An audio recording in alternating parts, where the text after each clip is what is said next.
यीशु में आप सबकी सलामती हो। मैं पास्टर विक्की साहब के लिए कुछ कहना चाहता हूँ कि पास्टर विक्की जो है वो मेरे दोस्त थे, बचपन मेरा जो है उनके साथ गुजरा है, उम्र में वो उनसे बड़े थे। लेकिन जब वो खिदमत में आए उस वक्त में वो तबला नवाज थे और खुदा की खिदमत प्रस्तुत के ज़रिए किया करते थे। और वो हमेशा एक बात को कहा करते थे कि किसी दिन मुझसे जो है ना बड़ा काम लिया जाएगा।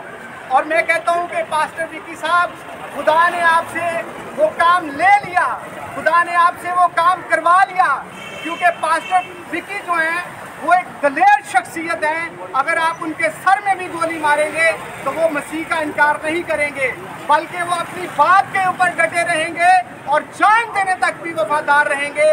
और वो कर रहे हैं। और हम पंजाब पुलिस की बर्बरियत को और आईजी पंजाब की तमाम गैर ज़रूरी एक्टिविटीज़ को जो मसीहों के साथ कर रहे हैं, हम उसकी मजम्मत करते हैं और उनके ज़ुल्म को जो है उसकी मजम्मत करते हैं। और मसीह जो पंजाब में मौजूद हैं वहाँ पे हमेशा मुसलमानों का ये वतीरा रहा है कि वो तासब परस्ती को जो है वो हवा देते हैं और उन पन्नों को किताबों में भरते हैं, जिससे जो तासब परस्ती का तासर है वो हमेशा बढ़ता है और नौजवान नस्ल के अंदर जो है वो जाता है और वो चर्चिज़ को चलाते हैं। मसीहों को गैर ज़रूरी अल्फाज के साथ जो है वो उनको मुखातब किया जाता है, जो कि हम इसकी मजम्मत करते हैं और लानत भेजते हैं पंजाब पुलिस पर। अपने लोगों के साथ इंसाफ नहीं करते।